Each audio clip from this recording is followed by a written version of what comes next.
हाफिज नईमुर्रहमान ने 11 मुलतवी शुदा नशस्तों के इंतखाब के शेड्यूल का ऐलान करने का मुतालबा करते हुए कहा कि इलेक्शन कमीशन ने आईनी, कानूनी और जमहूरी अमल मुकम्मल नहीं किया। बोले गवर्नर सिंध बहादुराबाद में साजिशें कर रहे हैं कि 3.5 करोड़ इंसानों का क्या कसूर है कि उनके कानूनी हक को आप तस्लीम नहीं करते।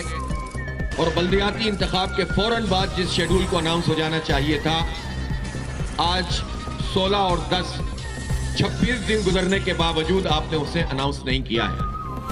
इसलिए हम एहतजाज कर रहे हैं और एहतजाज को अपना हक भी समझते हैं। हुकूमत के साथ हमारा एक एग्रीमेंट हुआ और अभी उस एग्रीमेंट पर अमल दरामद शुरू हुआ कि उस दौरान में रिजीम चेंज हुआ और हमेशा वो एमक्यूएम जिसने कराची की सौदेगारी की है और कराची के मैंडेट का सौदा इन लोगों से किया और रिजीम चेंज के मौके पर अपनी वफादारियां इनको दे दी, जो इस वक्त हो रही हैं। इस वक्त भी गवर्नर साहब बहादुराबाद में मौजूद हैं और साजिशें हो रही हैं।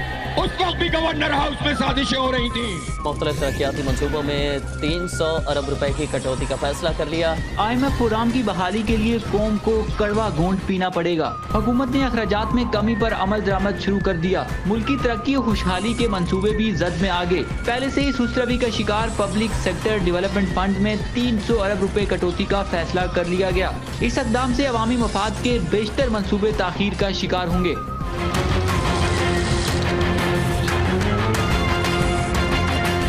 जून में खत्म होने वाले माली साल 2022-23 में 727 अरब रुपए का PSDP रखा गया। 8 माह गुजरने के बावजूद सिर्फ 151 अरब 42 करोड़ रुपए जारी किए गए। पहली छमाही में तरक्याती मंसूबों के लिए 10%, दूसरी में 20% फंड जारी हुए। तीसरी और चौथी छमाही में भी फंड जारी करने का अमल सुस्त रखने का फैसला किया गया है। बिजली की तकसीमकार कंपनियों ने सारिफीन से 17 अरब 19 करोड़ 80 लाख रुपए वसूल करने की इजाजत मांग ली। दूसरी छमाही एडजस्टमेंट की दरखास्त नेपरा में दायर कर दी गयी। अथॉरिटी 22 फरवरी को समाअत के बाद फैसला करेगी। इसे ताली बजाने के लिए अब दूसरा हाथ नहीं मिल रहा।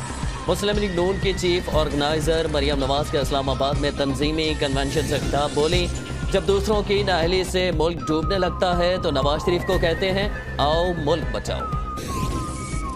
अवाम बेवकूफ नहीं, अवाम को सब पता है कि इस महंगाई को लाने वाला कौन है।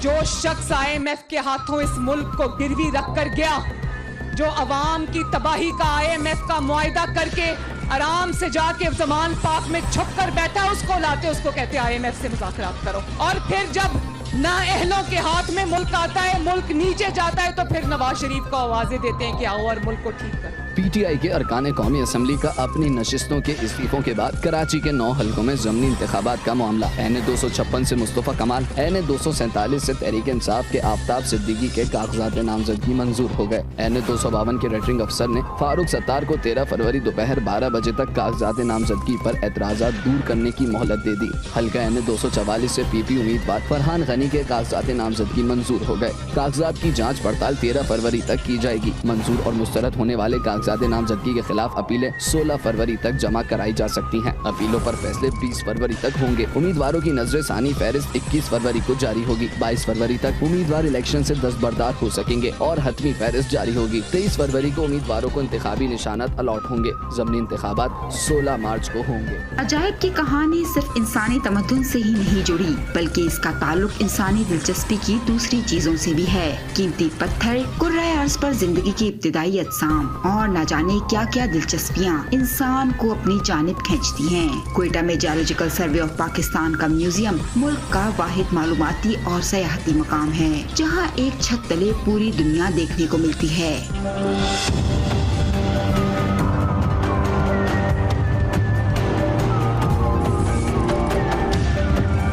इस म्यूजियम में 9 गैलरियां हैं, जहां 540 मिलियन साल से लेकर अब तक दुनिया का जियोलॉजिकल रिकॉर्ड मौजूद है। यहाँ कीमती पत्थर, पहाड़ों से निकलने वाली मादनियात, जेवरात, मेहरगढ़ के आसार, हैवानात, नबातात और आबी हयात की बाकियात, आसमान से गिरने वाले शहाबे साकिब समेत अनगिनत खजाने महफूज हैं, जिन्हें देखने के लिए सयाह दूर दूर से चले आते हैं। इधर जो मुख्तलिफ सिंपल्स पड़े हुए, मुख्तलिफ स्टोन्स पड़े हुए, जो हम लोग इसको यूज़ करते हैं, अपने घरों में यूज़ करते हैं, अपनी ब्यूटी के, घर की ब्यूटी के लिए अक्सर यूज़ करते हैं। ये अक्सर ये वैसे तो सारे पाकिस्तान में मौजूद है, लेकिन बलूचिस्तान में बड़ी मिकदार पर मौजूद है। हमारे नॉलेज में बहुत इजाफा देते हैं हम लोगों को।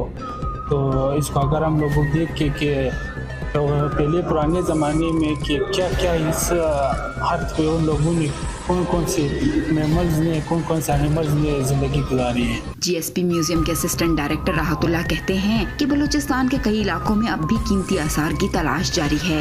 पुराने ज़माने में जिस तरह इक्विपमेंट्स अभी एडवांसमेंट की तरफ हम जा रहे हैं, इसी तरह हम मिनरल सेक्टर में भी एडवांसमेंट की तरफ जा रहे हैं और न्यू मिनरल्स भी डिस्कवर हो रहे हैं। और न्यू मिनरल्स के अलावा और भी चीज़ें ऐसी हैं, फॉर एग्जांपल रेयर एलिमेंट्स जो हैं पहले ज़माने में वो हम एक्सट्रैक्ट नहीं कर सकते थे, अभी डिटेक्ट भी कर सकते हैं और एक्सट्रैक्ट भी कर सकते हैं। इस म्यूजियम में पाकिस्तान के दूसरे शहरों में नापैद होने वाली जंगली हयात के हजारों साल पुराने बाकियात भी रखे गए हैं। कैमरामैन फतेह मोहम्मद